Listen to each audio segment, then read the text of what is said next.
In this episode, we're exploring the increasing threats faced by UAP whistleblowers and how it relates to a recent whistleblower some people call criminal, Julian Assange, including the recent allegations against Mike Pompeo that he actually threatened his life, conspiracy to commit murder.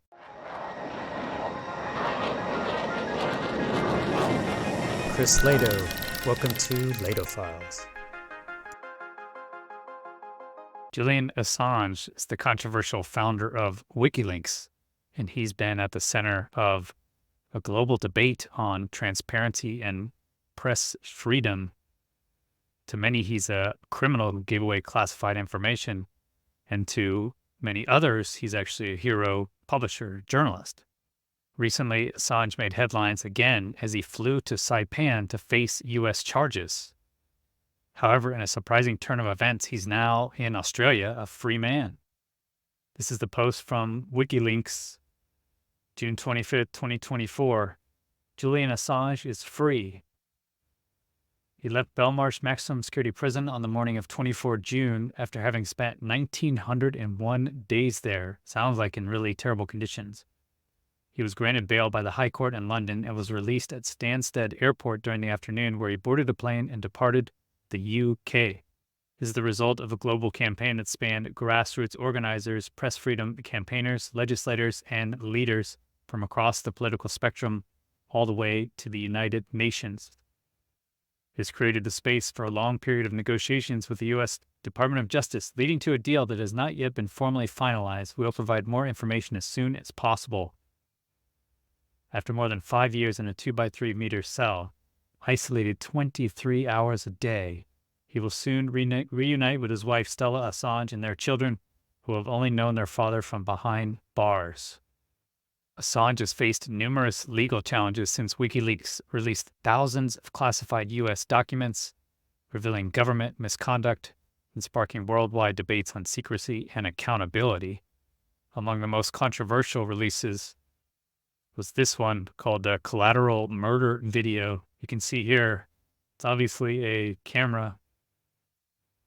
When we look at it in slow motion, right, that's a camera zoom lens. But he thought it was an RPG. There were people actually in the group that had an RPG and an AK-47, but I won't show it, but it's quite violent, and basically all these people are killed.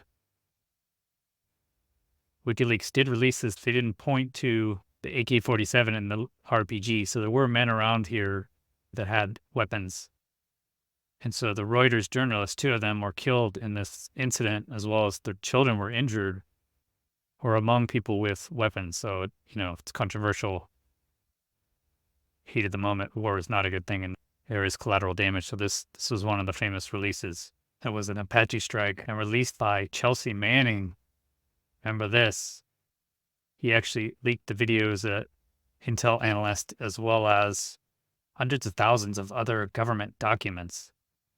So in 2007, July 25th, after the attack, during an off-the-record briefing in Baghdad by the U.S. military, 2 Reuters editors were shown less than 3 minutes of the video from the Apache's gun camera, up to the exact moment it opened fire the first time.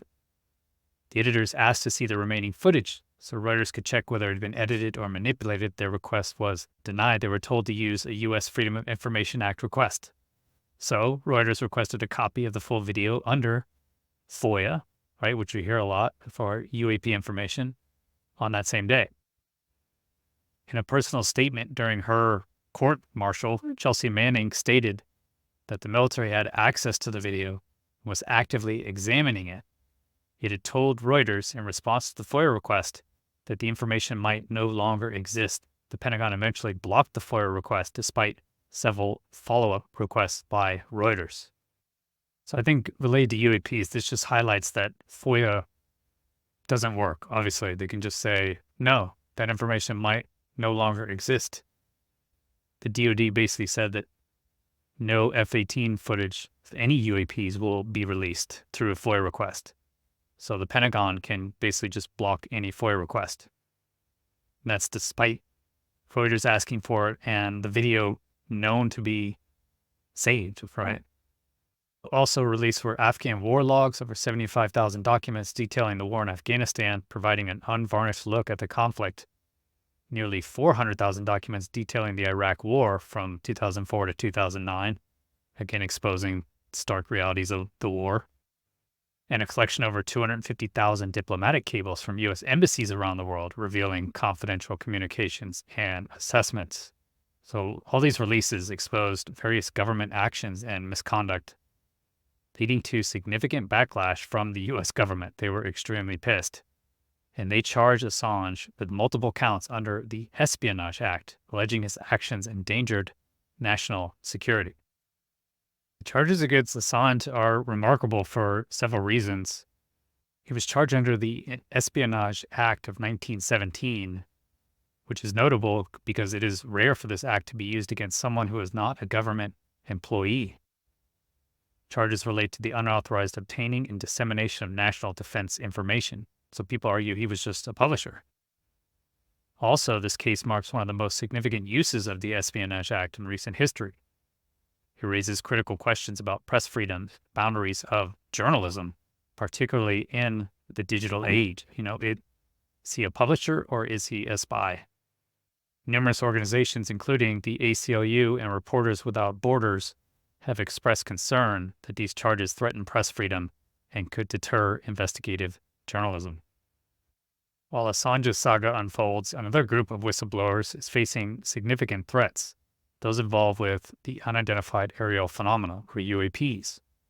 Former military and intelligence officials, such as Luis Elizondo, have come forward with alarming claims about the government's knowledge of UAPs. This from a recent Fox News article. UFO whistleblower says he's being threatened as Congressman warns protections are a joke. Luis Elizondo, former head of Advanced Aerospace Threat Identification Program, said he's faced threats as he pushes for UAP transparency. I would like to make this perfectly clear to the American people. I'm not prone to accidents. I'm not suicidal. I'm not abusing drugs. I'm not engaged in any illicit activities, Elizondo said in a statement to The Good Trouble Show on May 15, 2024. If something happens to me or my family members in the future, you will know what happened. Representative Tim Burchett from Tennessee, who's been one of the lawmakers leading the push for full UFO disclosure, is a personal friend of Elizondo.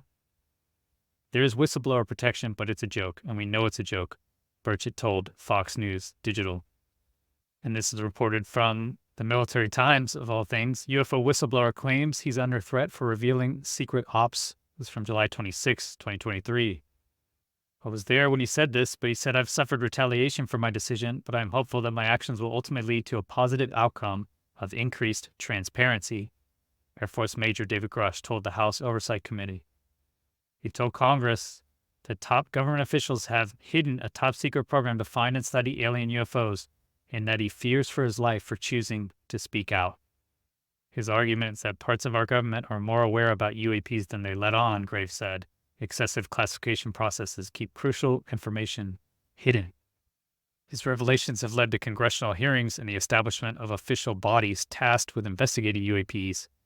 However, the threats against whistleblowers like Elizondo and David Grush illustrate the dangerous environment they navigate as they push for transparency, accountability. Both of these men are patriots and said before they don't want to sacrifice any national security of the U.S. Now, adding to the complexity, former CIA Director and Secretary of State Mike Pompeo is now facing legal battles.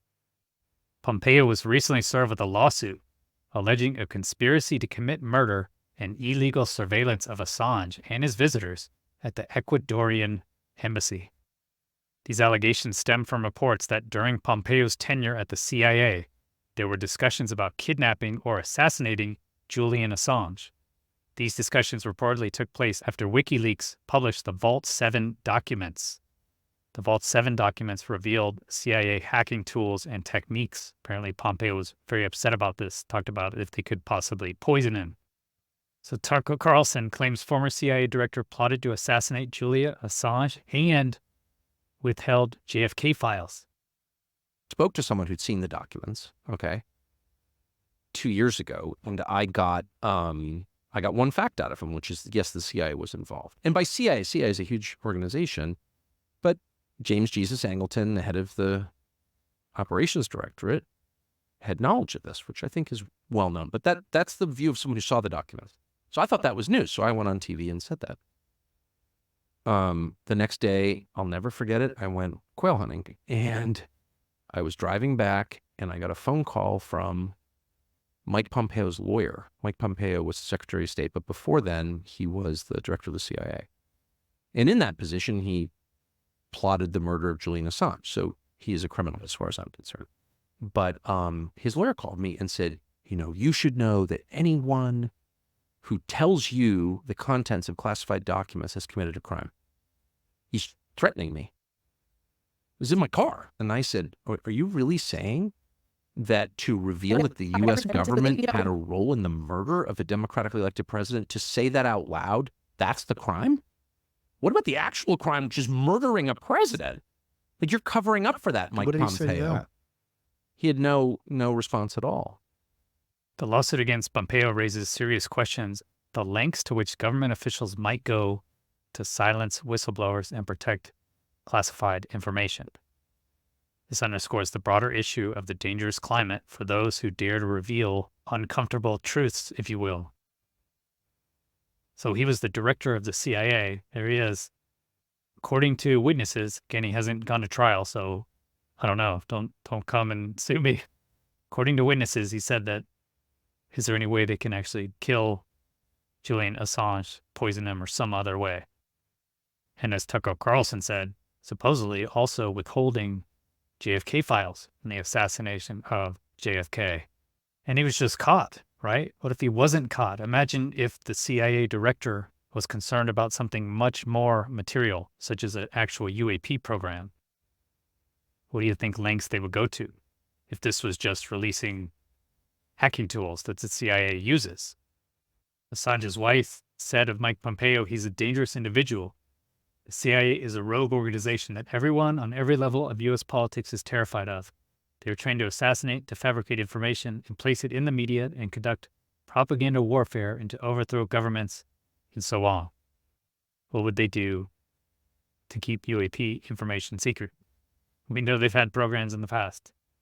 And then this is Stella Assange again. I hope journalists and editors and publishers everywhere realize the danger of the U.S. case against Julian that criminalizes, that has secured a conviction for news gathering and publishing information that was true, that the public deserved to know.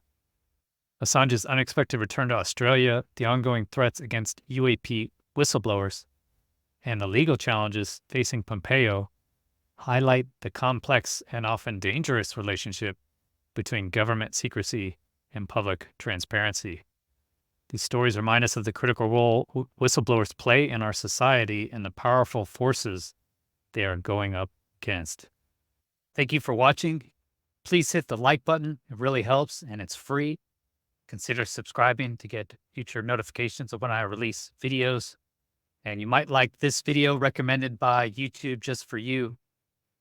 If you want to support the channel, join these great people over here, get exclusive bonus content, then click this button here, patreon.com/Chris Lehto, or become a YouTube member. If you want to continue the discussion, go to UAP Society Discord. Links are all in the description. Have a great rest of your day. Peace.